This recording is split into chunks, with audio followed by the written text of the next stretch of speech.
Hey, welcome back. This week I have 5 new meals that will be easy and quick for you and your family to cook this week. Hopefully it helps you. Hopefully you can find something useful. Come check it out. This week we're going to do French dip sandwiches again. And we're gonna do some pork loin. It won't be a pork loin sheet dinner, but it's going to be pork loin, and then we're gonna do a bow tie pasta with it. And then last week we didn't have time, or we didn't end up making Hawaiian haystacks, so I'm gonna go ahead and do those too. I think I'm gonna do a tuna pasta as well, and some bean and cheese burritos. So often when I'm meal planning, I try to pick good nights for each of these meals to be on, but that doesn't always mean that they stay that way. Sometimes we move things around, sometimes we end up having leftovers, and so we push a meal to the next day. It's really good to be flexible.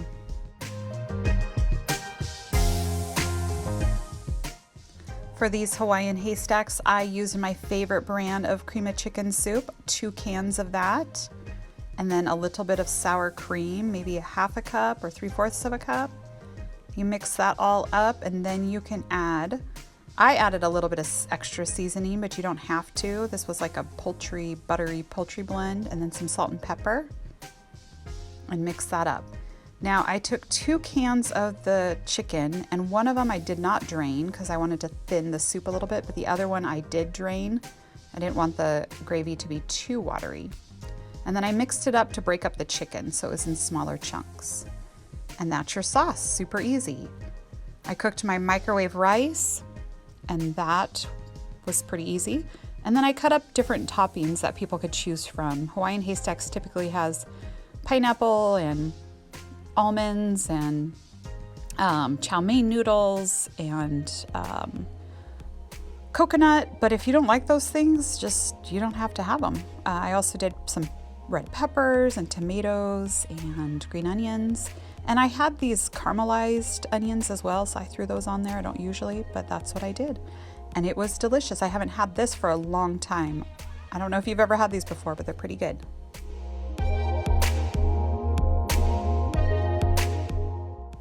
Now there are different ways to do French dip sandwiches, and I occasionally like to get this shaved beef to make them with because it's just really easy. So I put the beef in a pan with some oil, and then I put a little bit of the au jus gravy powder on it just to season the meat a little bit. And you kind of have to work with it and get it to spread out because it likes to lump together. It doesn't take too long to cook it. So cook it down, and then I added some of the actual broth or au jus juice to the meat. And I just toasted the bun right up on a frying pan with some butter, and then put the meat in the sandwich. And we did some air fryer waffle fries and salad to go with this. And so this is a really quick and easy meal to get on the table.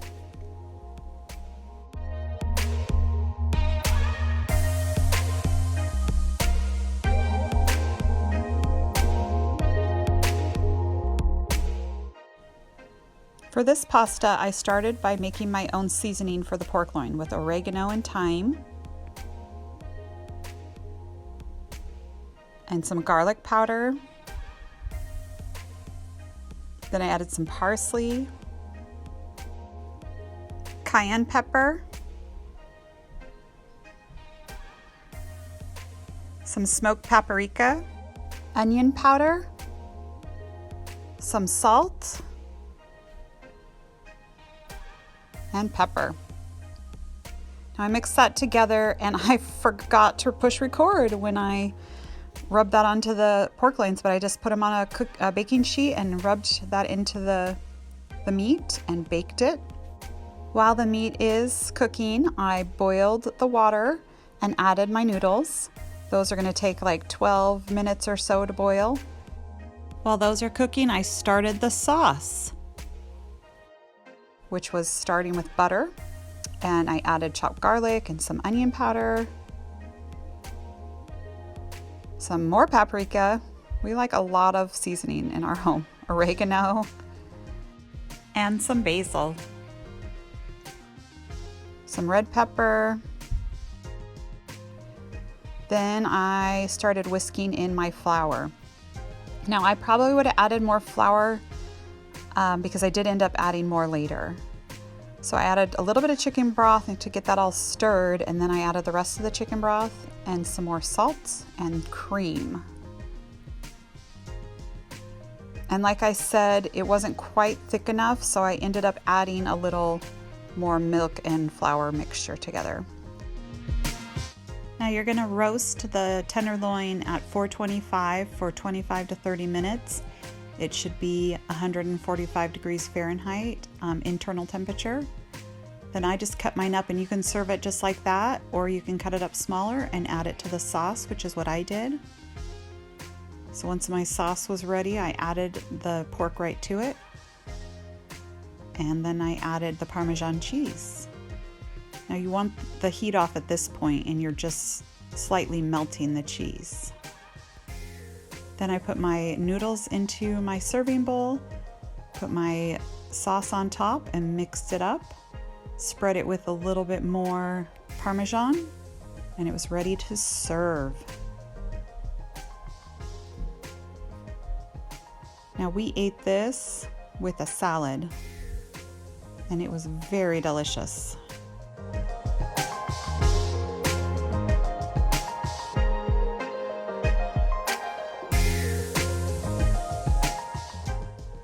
Hello, Monty. He loves helping in the kitchen. Whenever we're cooking, he's right there waiting for anything to drop. So I was going to make bean and cheese burritos, but I had this leftover meat from the French dip sandwiches. I didn't want it to go bad, so I added some taco seasoning to it and repurposed it. Some of these were with the meat, and then some were just bean and cheese. So I just took some of our favorite canned refried beans and added those and cheese and meat, rolled it up and stuck it in my baking dish. Now towards the end I was out of meat, so I just did the beans and the cheese, and my son prefers it that way anyway. So we had some of each. This is seriously so easy and way better than frozen burritos. And I made some of my restaurant style salsa to go with these as well. So I put them in the oven. I probably baked them for 15-20 minutes at 350, and they got toasted on the bottom. I just garnished them with the salsa and the sour cream. And again, like I said, these are super good, super easy, way better than frozen burritos, but just such an easy meal. After a long day of working, you can just come home, throw them together in no time.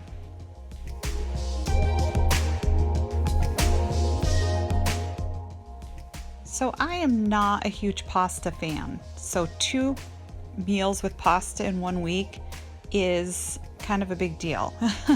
But this is a good one, I promise. So I started by making my roux with butter and flour. Once I got that going, then I added my milk.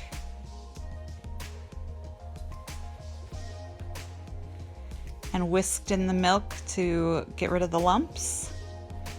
And it was a little too thick, so I added some cream, and I still needed it to get it thinner, so I added more milk. But finally I got it to a good consistency, and then I added my salt and pepper.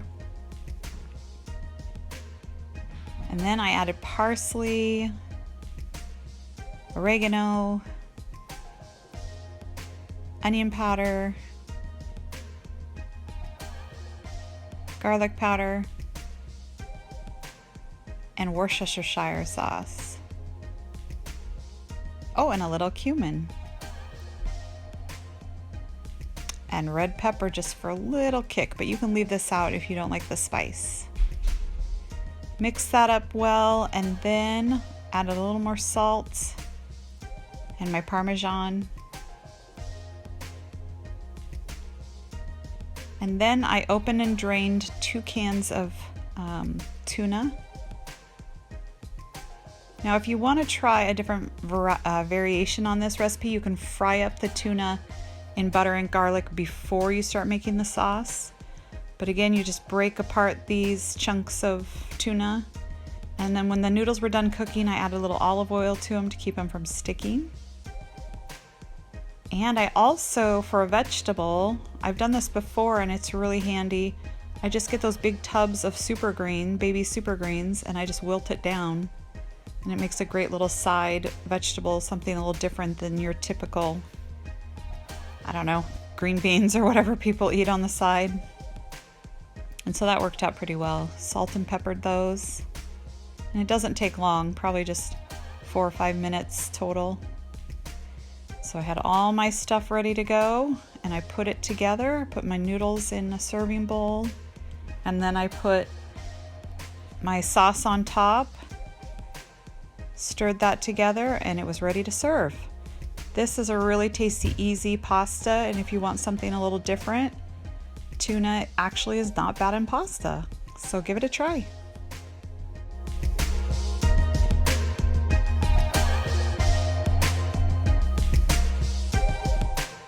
Thanks for joining for another week of meal planning and prep.